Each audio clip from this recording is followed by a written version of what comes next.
Welcome to episode 317 of the Various Sundry Podcast. I am your host, Matt Harmon, joined live from the Vault Studio, beautiful campus of Grace College and Grace Theological Seminary, by my good friend, my colleague, my co-host, the man who has survived Snowmageddon, John Scott Sloat. I even drove in today. I know. It was a scary experience.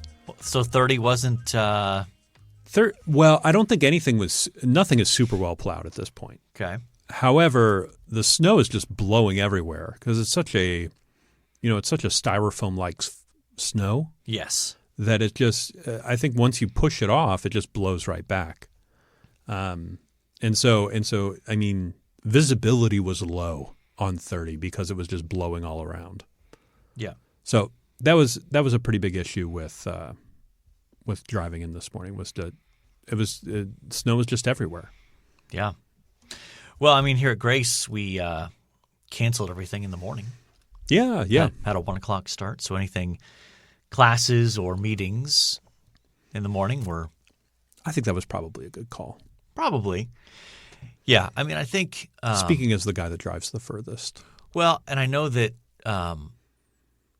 especially when this happens like at the end of a weekend, there's always the concern about students trying to get back from who went home for the weekend or whatever. And not wanting them to make risky choices about making it back and that kind of stuff. So, but yeah, nice fluffy snow.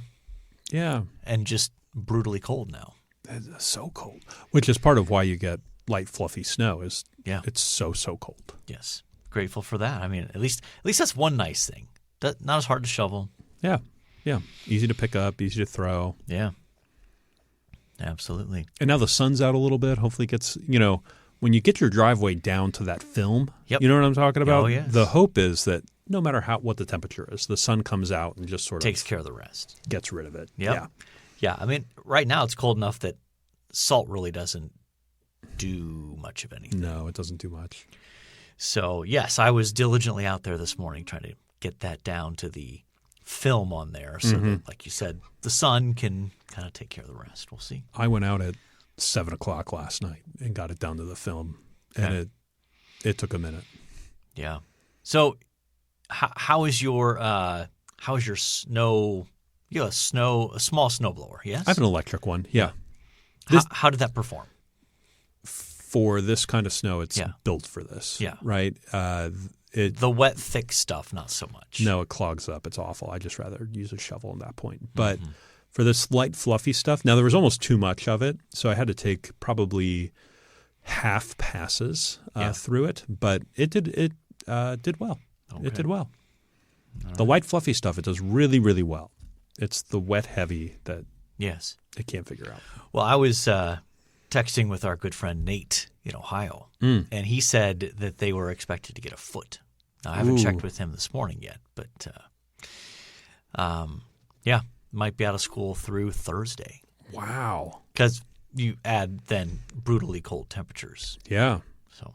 Yeah, and I think our nation's capital was supposed to get that plus ice, right? Well, I know the places in the South. I saw pictures on social media of places like Nashville or like Oxford, Mississippi that have like 2 inches of ice and don't have the infrastructure for it. Trees are snapping in half and that kind of stuff. So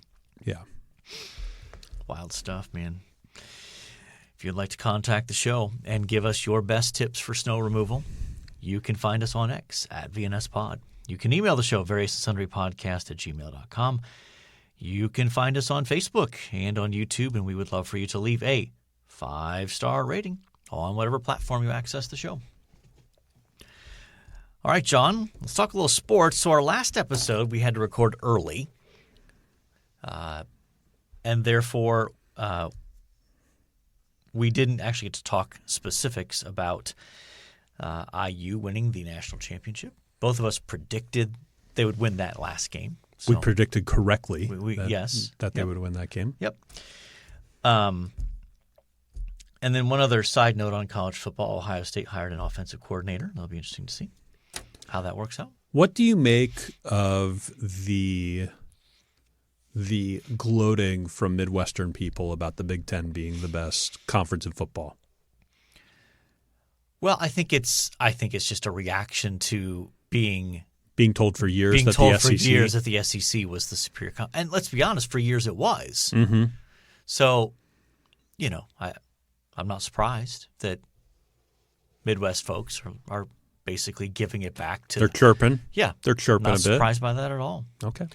So, I think a common take that probably has some elements of truth to this is that, once paying players was suddenly legal, the advantages the SEC apparently had have just surprisingly disappeared, and now you have SEC folks crying about these bigger, richer Northern Big Ten schools that have richer alumni and deeper pockets and can pay more. Is IU that much richer than Alabama? Maybe I'm just ignorant. It is. Is it? Yeah. Okay.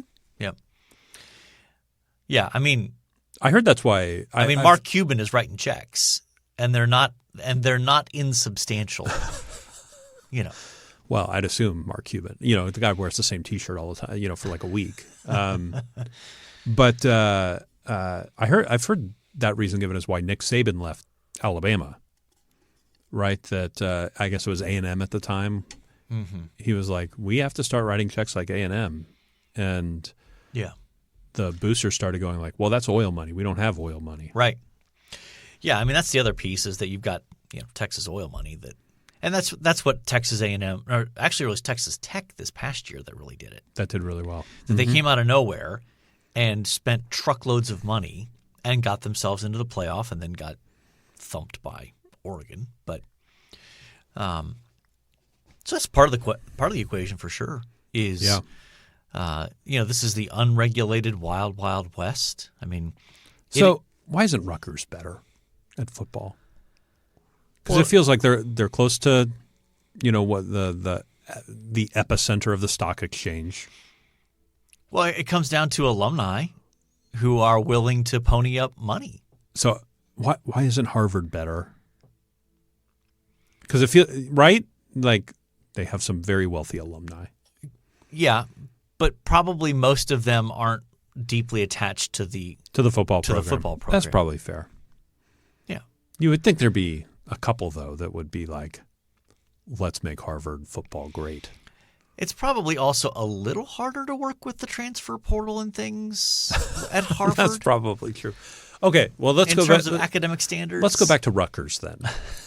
Rutgers has low academic standards. If you say so. Compared to Harvard, certainly. Well, I mean, come on, yes. I mean, they're just wild stories out there. I don't. This probably doesn't show up on your Twitter feed because you're not as into college football. But Clemson is out there complaining that they had signed a guy. Did you see this? They signed a guy, and basically 2 days after he had signed with Clemson, had showed up on campus. Okay. Ole Miss was contacting him, even like the head coach of Ole Miss, which is a clear, obvious NCAA violation. Like first they start going through the agent, which is sort of technically allowed. They had former Ole Miss players texting him what's your buyout? What's it going to take to get you here? We'll double it. And so 2 days later, he drops out of Clemson, and now he's going to Ole Miss.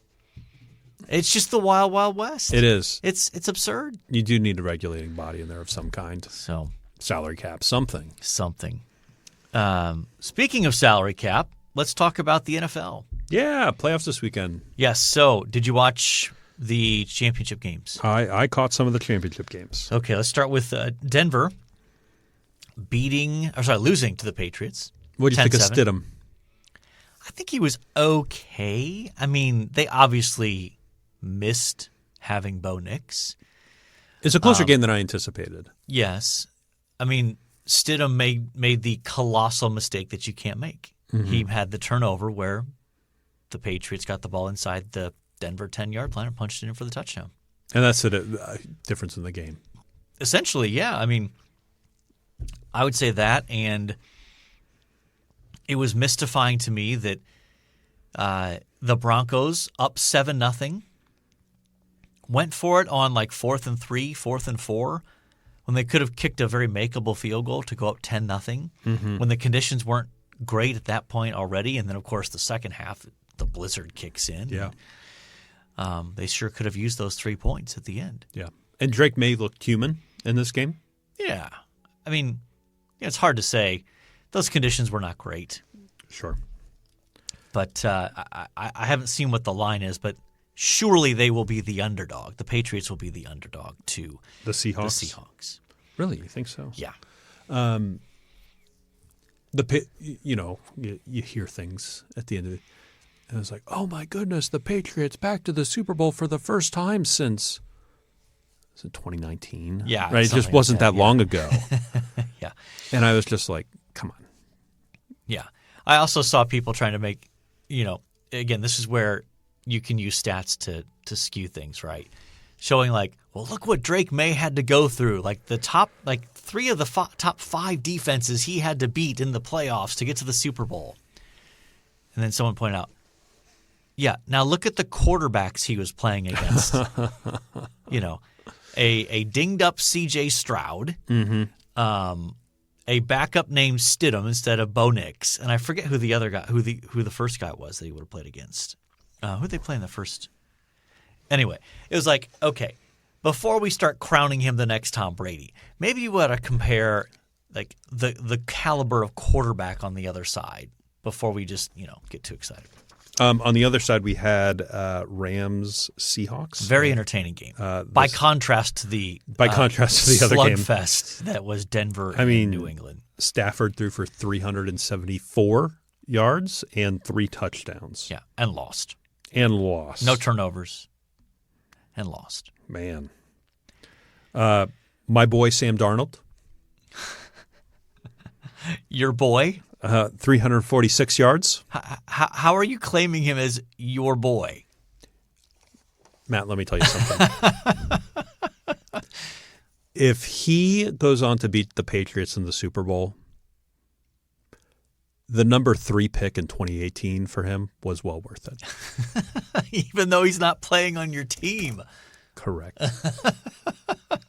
Correct. Okay. All right. 346 yards. That's not bad.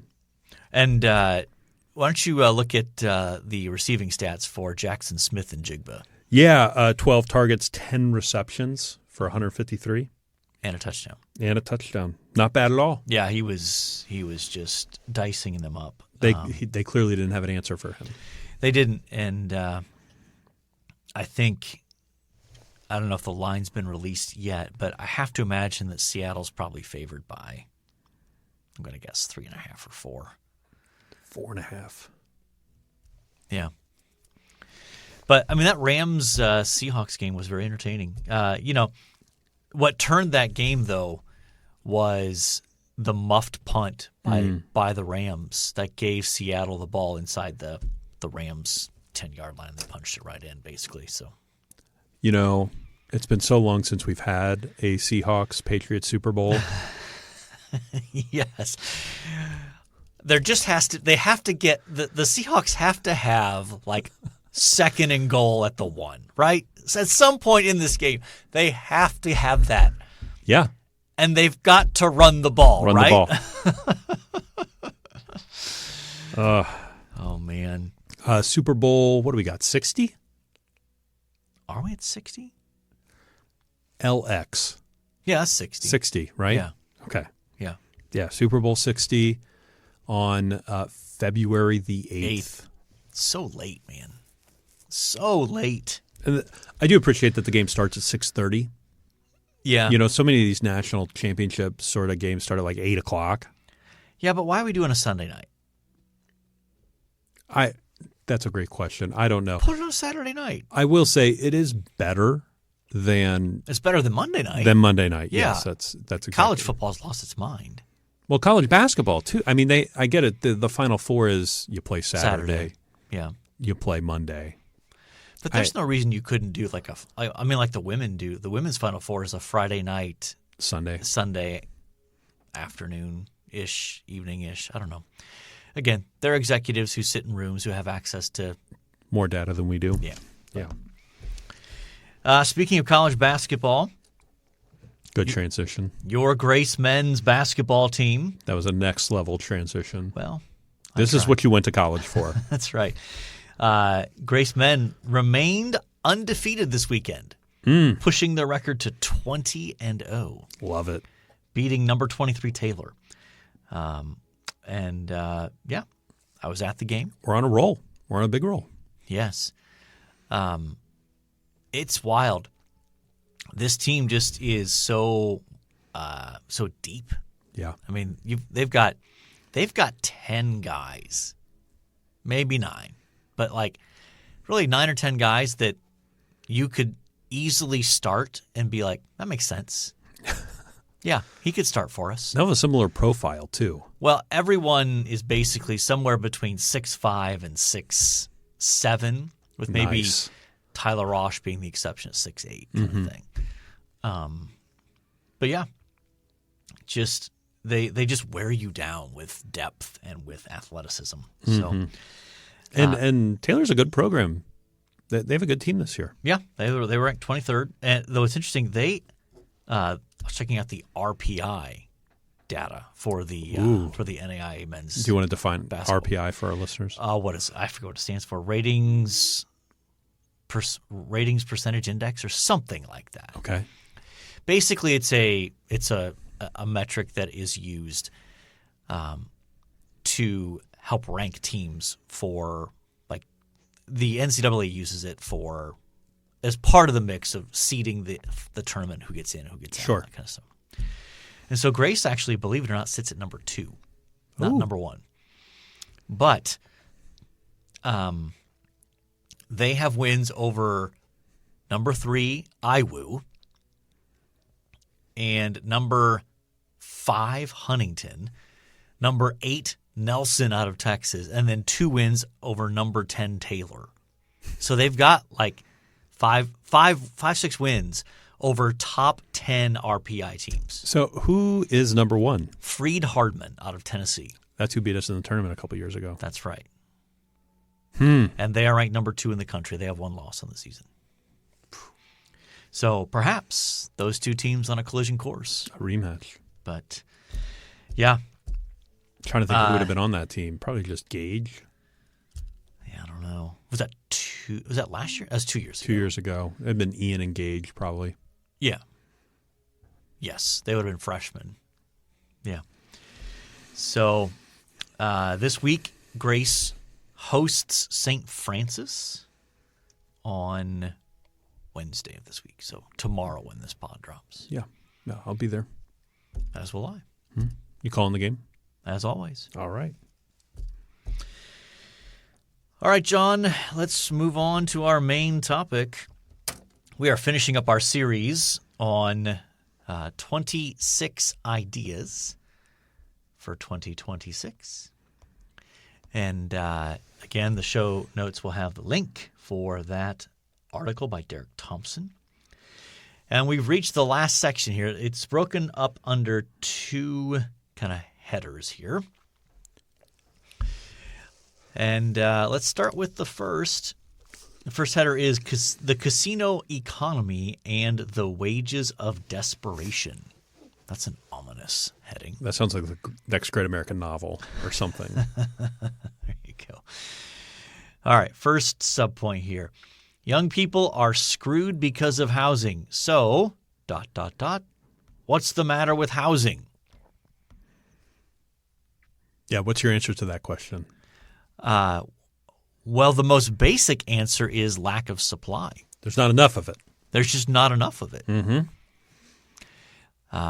And you and I both are aware of this as we've been buying houses. Been working in the housing market ourselves personally. Yeah. Yeah. You're building. Lord willing. Yeah. Still haven't inked that deal, huh? Still working. Maybe we didn't want to tell listeners that just yet. Working through those details. And we'll throw out my thing is Andrea and I are moving to Warsaw. Yes. So Yes. And I mean, they mention in here, which this confirms what I had discovered. We are at a moment in the housing market where it is cheaper to build than it is to buy. And that's your experience. That's true from what we can see. Yeah. Which is historically rare. Not unprecedented, but not common. Yeah. But again, that just shows the lack of supply of houses. So why is there a lack of supply of houses, John? So I think there was a period where we built a lot less housing. Yes. Right? Yep. I imagine around some of our economic downturns. Yes. Going back about 20 years. And then 2008 crisis. crash. Yeah. And then I probably, and I think he mentions this, is that there's just a lot of people that have low interest rates. Yes. That are saying you will carry me out of this house feet first.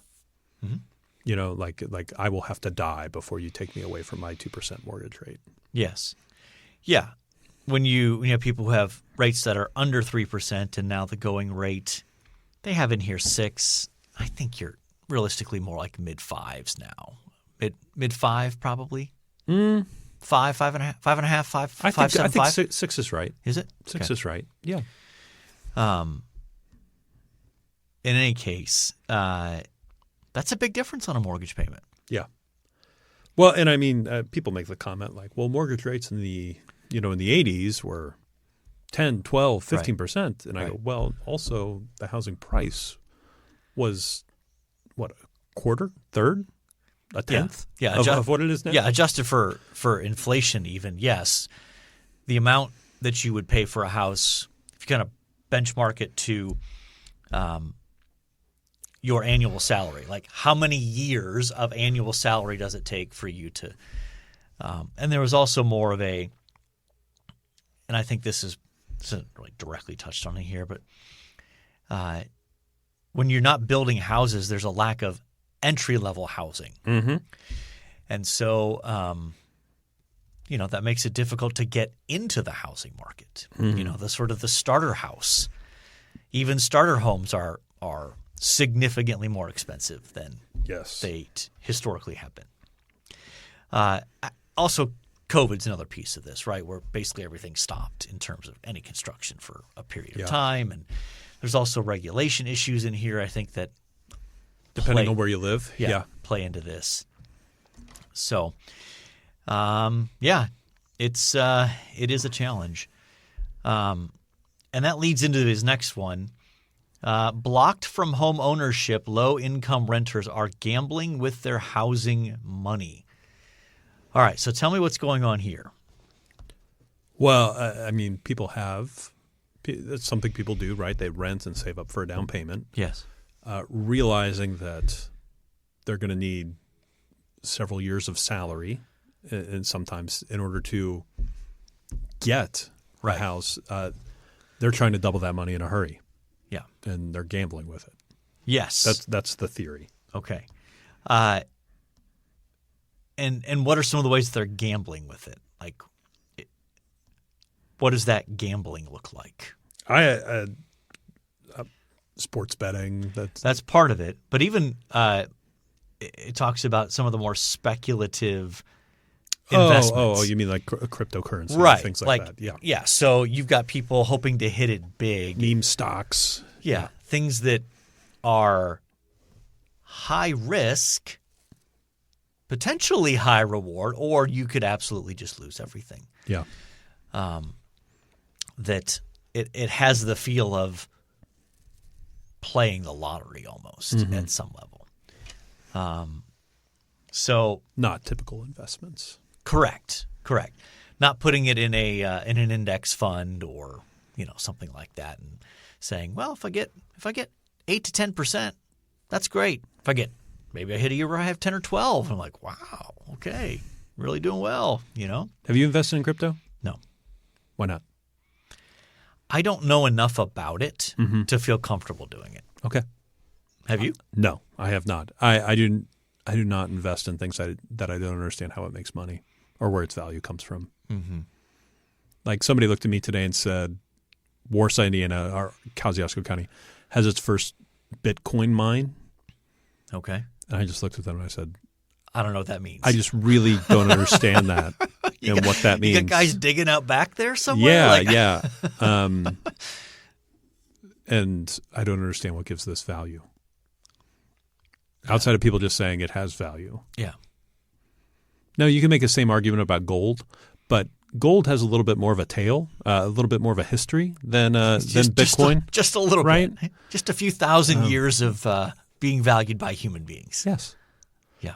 We're just on a tear right now. I don't know if you've been paying attention to the gold price. I don't. Do you invest in gold or anything? No, I'm a pretty boring index fund investor. Yeah. But gold, silver's up 10x in 2026, something like that. I mean, it's up crazy numbers. In a month? Yeah, it's up crazy. I was listening to the radio this morning. It's up crazy numbers right now. Interesting. Okay. But those things I see, those things make sense to me that they're valuable. Yeah. Bitcoin, I just don't understand. All right. Next one. America's monks in the casino are calling for help.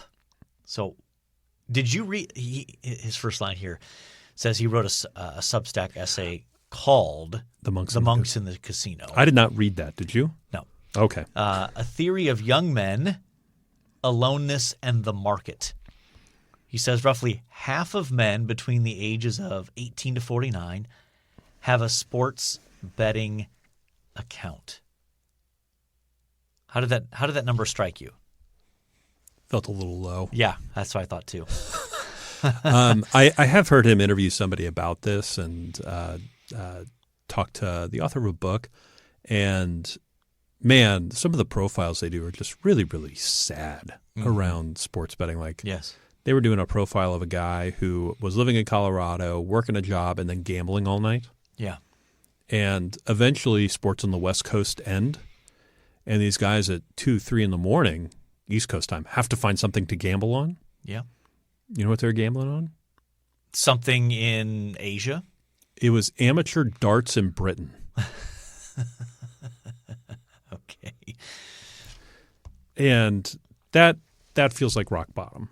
To watch competitive darts feels hard. Yeah. But to gamble on competitive darts in Britain is not good. Yeah. I mean, you and I have debated doing an episode on sports gambling. Mm-hmm. We have not yet agreed to do that yet. I feel like I need to, if we're going to do that, I need to gather my thoughts a little bit more clearly and crisply on that. Now, we have said no sports gambling advertisements for the podcast. We have. Which I'm sure we could do business. I'm sure we could. I will say that regardless of what people think about its morality, that it has made the broadcast of sports demonstrably worse. How so? Well, you've got segments in here of like, okay, let's look at, here's the over-under on touchdowns for Jackson Smith and Jigba today, 1.5. And then you're going across the panel and you're asking them to predict on these like studio shows and things like that. Or on NBA games. Before an NBA game starts. All right, Giannis, is he gonna make more than one 3-pointer today? Yes, no, and have 6 rebounds and have 3 rebounds in the first quarter, like this sort of stuff. Well, and it has particularly the prop bets are newer, right? Yeah. Like does this pitcher throw a ball on his first pitch to this batter or not? Mm-hmm. You can gamble on that, and it's affecting the athletes as well because there was one. There's been a few pitchers who have intentionally thrown balls on their first pitch, sure, spiked them in order to take a cut from somebody who's gambling on it. Yeah. That's just wild.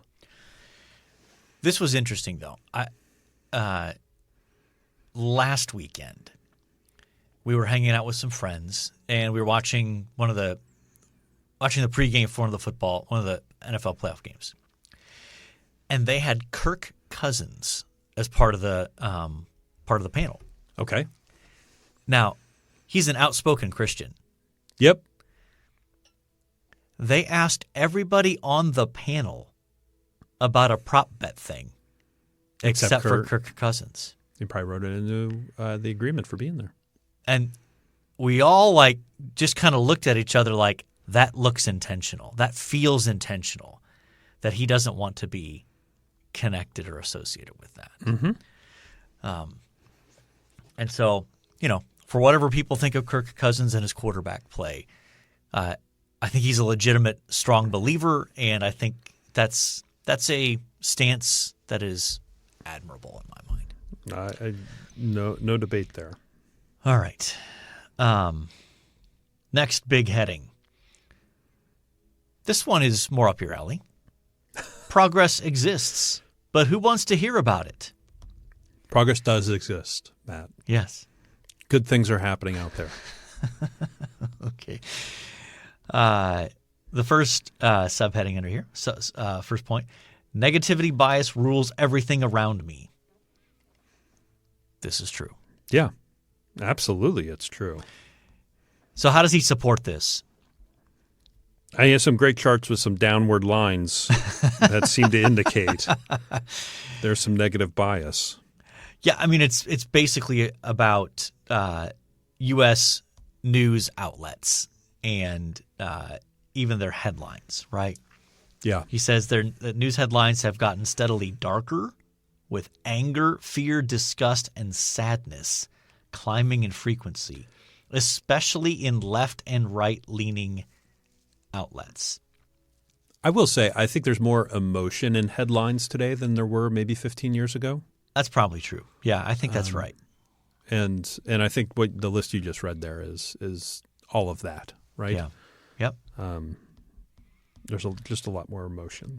And I think some of that is the rise of social media and the desperation to try to get your attention. So you get the clickbaity kind of the clickbait stuff creeps into headline writing. Mm-hmm. You see these social media posts and it's, so and so destroys liberal on CNN.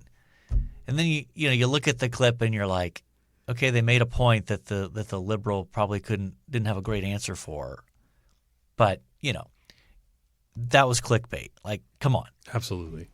And that creeps in, I think, because these media outlets are trying to get attention when there's more and more competition out there for outlets for news and that kind of stuff.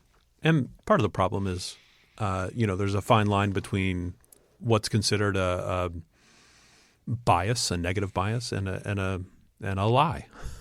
Yes. And I'll leave it at that. I won't give examples, but there's just a line. There's a fine line there. Yeah.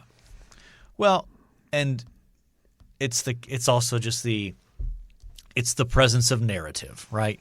Mm-hmm. How often do headlines feel like, okay, that's pushing a narrative, even more so than it's simply reporting facts about something? Yeah. And just yesterday, as we record on this Monday, another example, right? You have a protester who was killed in the midst of an operation by Immigration and Customs Enforcement. And you start to see all the different, reports, and you see a lot of narrative. A lot of narrative. Making it difficult to sort out what actually happened here. So, all right. Next one. The pass was rough. Part 1, be glad you don't live in Italy in the mid 500s. A little editing on the fly there, young John Scott. My wife would appreciate that editing. Hey, no problem. Yes. Yes. Okay. So, What do we got here? well, he's trying to stress that, when you live in a constant barrage of negativity, you lose sight of the fact of just the general scope of human progress, and you compare it to, his benchmark here is between the year 500 and 1000, when really consistently awful things were happening, making life impossibly difficult. Yeah. For we're talking about vast, the Middle Ages. Yeah. For the vast majority of people. Yeah. Or the Dark Ages. Yeah. There you go. So, fair enough. I think that's right. At the same time, I think, this can be a good antidote to some of the nostalgia that you see people pining for, the good old days. And, it's fair to say, I think this aspect of life was better 40 years ago, 100 years ago, maybe.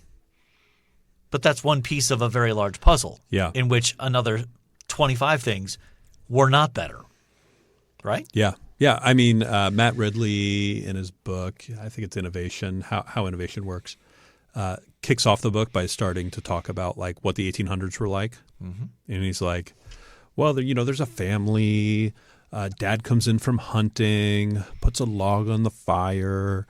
The young son is playing over in the corner. The daughter is sewing a dress. The mother's making the food.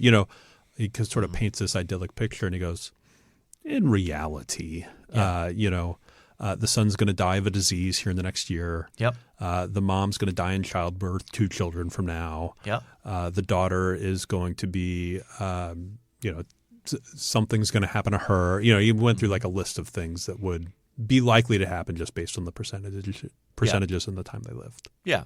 And the dad's going to get some condition that today would be relatively easy to treat, and he would continue on with his normal life. Yep.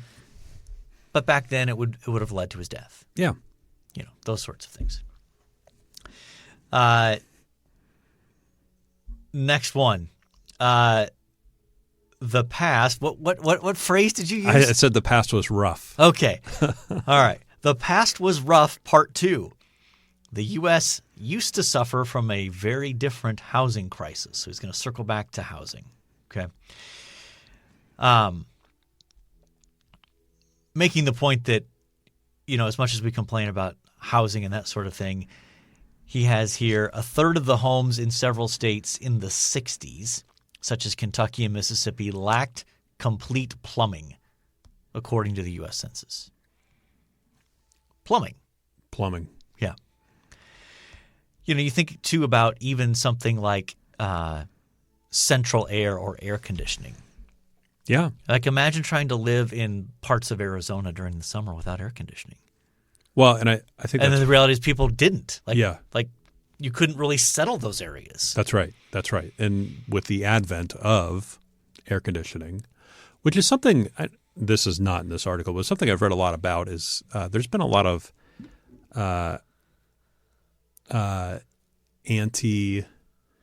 anti-America propaganda in Europe around air conditioning. Yeah. And because Europe does not have it. They don't. Which just seems insane to me. Yes. Now, I will say, when I was in England a couple of summers ago, that they were in the middle of a heat wave. How hot was it? It was into the Fahrenheit, please. Yeah, it was into the mid 80s. Now it was warm. Yeah, but here's the thing, that's not bad here, especially when you can walk into a place where you're like, okay, it's air conditioning, so you step outside for a little bit, hot, nice and cool inside. Not there. Now, they do have design of, oftentimes they have designed their houses so that there's better airflow and those sorts of things. But yes, I think the French had an article saying that hey, listen, you can if you could shock your system walking from that heat to cold air so aggressively, and you could have some serious health issues. It's like, yes, 300 million of us hadn't figured that out, and it's like that's happening in the United States all the time. Yeah, exactly. Anyway, next one. Progress is as much about the institutions we build as it is about the truths we discover. Yes. That feels highfalutin. It is. I mean, if I understand his point correctly here, it does seem like and this what's striking about this point to me is there's been such a rise of anti-institutionalism that all institutions are bad and everything just be torn down. You think, okay, without institutions, though, like there's chaos. Yeah. And if you do want to bring lasting change, you either need to transform existing institutions, which can be done but is often incredibly difficult, or you need to build new ones that then rival or show themselves to be superior in some ways so that the older institutions are seen to be as lacking or inferior. Yeah. I mean, you and I are in the education business. I mean, education is one of the primary places where you see this in terms of, if older institutionalized structures aren't providing the kind of education that people perceive as needed, you build new institutions. You start a new school. You start a new thing. Start new programs. And even if you have an existing institution, you might start new programs from within that institution that tries to, address that. So anyway. It's the anti-institutionalism thing is probably, I don't know if I want to say the most, but getting close to the most bipartisan agreement I think that is out there. Yeah. That's probably up there for sure. And so I don't know. I think we need to do a lot more thinking on what does it mean to build an institution? What does it mean to invest in an institution? There's a great book by Yuval Levin on institutions and how institutions are meant to shape and form character, not to be pedestals for performance, which I thought was really good. He talks about Congress a lot when he talks about that. Yeah. Being an institution meant to shape you. Last one, great art can save lives. So this is more of anecdotal rather than like statistical, which of course makes sense. Like how are you going to quantify, great art with some sort of statistic? Like people who, take this in have this better experience or this. Yeah. But he has a letter, a short snippet from a letter to the editor in the Times of London about how basically, is this a cancer doctor? Went to see a play and there's some lines in the play that struck him in a certain way and kind of opened his eyes to a whole new way of understanding how cancer works and that sort of thing. So beyond that sort of specifics, I do think great art has the ability to lift us up out of the mundanity of life. And and he doesn't put it this way, I would put it this way. Great art has the potential to put us in contact with a sense of transcendence.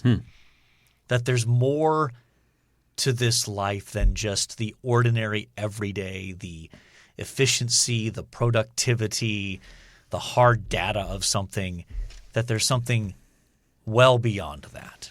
And that art has a way of tapping into our longing for something that transcends the sort of the mundane nature of this life. Yeah. I think speaking on friendship, I think Lewis said something to the effect of friendship is like art or theater, or it gives very little help in actually I'm butchering Lewis here, but it makes life worth living, right? It sort of brings things to life in a new way. Yeah. Yeah. So, again, there's just a quality of life aspect to that. And I do think, again, good art should evoke emotion and response in a way that, really, you think of like Michelangelo in the Sistine Chapel. Like, what is he trying to evoke? He's trying to evoke a sense of like the divine transcendence and things like that. It wasn't just, hey, watch how skilled I am at painting and sculpting. Like that wasn't his. That wasn't, not saying he wasn't motivated by pursuing greatness, but Right. that wasn't the end that he was ultimately going after. So, all right, that's 26 for 26. 26 for 26, and that gets us through January. Yes. Yeah. Hooray! Yeah. 1/12 of the year. 1/12 of the year. Well, I mean, February's a little short, but whatever. Yeah. Whatever. All right. Yeah. I think the year would properly be broken up if you did it in 13ths, right? Yes. 13 months of 4 weeks each, and everyone would be, We wouldn't need leap day. I think we'd still need it. Would we? Yeah. Because 52 weeks in a year times 7 gets you to 364. So you'd have a floating day. I'll rely on you for the math. As well you should. All right. Time now for This Day in Sports History. All right, this day in sports history, January the 27th, 2026. It's going to have an international feel to this one, John. Is it? Is this like Olympics style? We're getting there, okay. yeah. Because we are coming up on the Olympics. Are you ready? Excited? I just don't get that into the Winter Olympics. You don't get into curling? Now, I'm fascinated by curling. It's a fun sport to watch. You realize there was a while ago. Is there still a curling club in Fort Wayne? Yeah. Okay. On Wells, I believe. Yeah. Okay. And every 40 years around this time, they get this little bump in business. I'm sure. And then, fades away. I think the Winter Olympics are fascinating. I think you're right. There's less sports I'm interested in the Winter Olympics, but it probably also has more sports where it's like, well, I can't do that, right? Like, imagine that ski jump thing where you go down a big hill and then you go stiff as a board with your feet stretched out. And you fly. Yeah, You're literally flying for an extended period of time. Yeah, I watch that. I'm fascinated, but I also go, I could never do that. Yeah. Whereas like track and field, I may not be able to jump as far as that guy. I can jump though. Yeah. Yeah, fair enough. Anyway, I suppose I could go down the ramp. I just don't know what would happen afterwards. It'd be a tough landing. 1924, Klas Thunberg of Finland. Did I get that name right? I would go Klas Thunberg. I think the TH is probably... Thunberg of Finland claims 3 gold medals in one day when he wins the 1,500 meter, 5,000 meter, and all-around speed skating event at the Winter Olympics. Won the 5,000 meter the day before. Where was that Winter Olympics, John? Someplace that I'm not quite sure how to pronounce it. Chamonix? Chamonix, maybe? Is that France? Maybe. It sounds French. Yeah. 1956, another Finnish individual. I know you love the Finns. Veikko Hakulinen? Hakulinen? I have no idea. Wins the Olympic 30,000 cross-country gold medal at the Cortina de Ampezzo, second career Olympic title after winning the 15K in Oslo in 1952. Yeah. Good old Veikko. 1990 Australian Open women's tennis, Steffi Graf, that one I know, beats American Mary Jo Fernandez for her third consecutive Australia singles title. I see there was one for you. Yeah, I appreciate Steffi. Yeah. Married an American, right? Andre Agassi. Yeah, not an American. She's German. She German? Yeah. Okay. But yeah, I liked Andre Agassi back in the day. Yeah. Wonder what he's up to now. I don't don't know. Okay. Hanging out with his wife, Steffi Graf, apparently. They're still married, right? I think so. Yeah. I remember them doing commercials together. That's what I remember. 1991, Super Bowl, 25? Yes. Tampa Stadium, Tampa, Florida. New York Giants beat the Buffalo Bills 20-19. The MVP is Otis Anderson, the New York Giants running back. Yes. That's the famous Scott Norwood wide right field goal attempt to end the game. That's right in the Lawrence Taylor years? Very end, I think, of the Lawrence Taylor years, I think. 2013, 7 people are killed. Sorry, I said that with a little too much pep. You did. 7 people are killed and 3 are injured when a retaining wall collapses during a football match at the Uyghur sports facility in Turkey. Yeah. Yeah. One more. 2013 Turkey, I think there might have been a coup. Was there? It feels like every 5 to 7 years, Turkey's good for a coup. I was there in 2014, 15? I'll have to go back and look. Okay. 2013, Magnus Carlsen wins the 2013 Tata Steel chess tournament in the Netherlands. And, of course, a Scandinavian himself, Magnus Carlsen. Yeah, in a town that you conveniently just chose not to pronounce. Well, it's got the WIJK, which sounds like something I would text to somebody. Yeah, probably.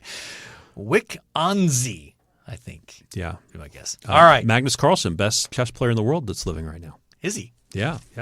I don't follow that, so I don't know. All right, John. So we've got Klaus Thunberg, Veikko Hakulinen, Steffi Graf. You said that with a little bit of an accent. I mean, the Giants winning the Super Bowl and Otis Anderson. You're not going to go with the Giants winning the Super Bowl. You can't do that. No, I'm contractually obligated. And we're not going to go with something about people dying at a retaining wall collapsing in a stadium. And we got Magnus Carlsen. Who do you like? Well, see, I feel like you would be torn because on the one hand, you love the Finns. I love the Finns. But the fact that you are even aware of Magnus Carlsen makes me think you're going to go with him. I would like to go Magnus Carlsen. I am fine with that, yes. The greatest chess player alive today. Okay. One thing you liked. One thing I liked is Andrea and I restarted The Walking Dead. Okay. And so that's been really enjoyable. So she's seen it before as well? We've both seen it, yep. Okay. Interesting. It just popped up on Netflix. I was like, that sounds good. Okay. Did you watch it all the way through? I think I've made it. I don't know if I've ever seen a full episode. Really? Yeah. Oh. See, that's not Kate's kind of thing. So I would have to watch it on my own. But but the philosophy in there is fascinating, right? The different people representing different worldviews. Oh. Okay. Yeah. Yeah, the whole zombie thing, not going to land with Kate. After the second season, they become just the environment. Okay. Right. It's about the human interaction. All right. How cruel and difficult the world is. Interesting. Going back to our earlier comment about the past is rough. The past is rough, yeah. All right. I'm also going to go with a show on it's a kind of a mini series, like 8 episodes on Peacock. It's named All Her Fault. Have you heard of this? No. Okay. Yeah, it's kind of like a thriller mystery kind of thing.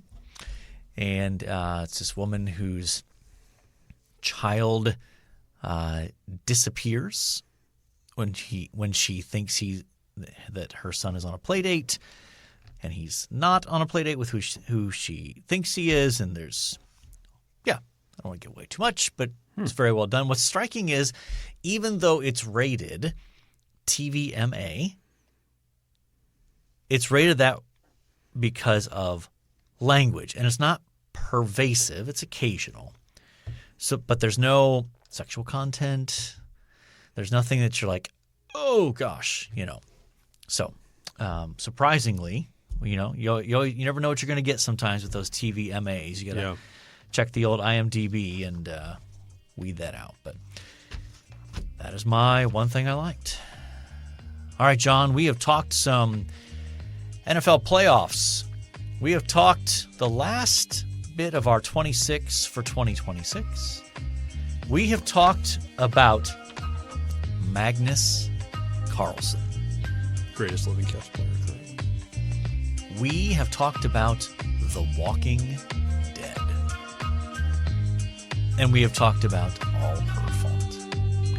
And so I think, by definition, we have covered our various and sundry topics. And so all that's left to say is, until next time, the Lord bless y'all real good. Later.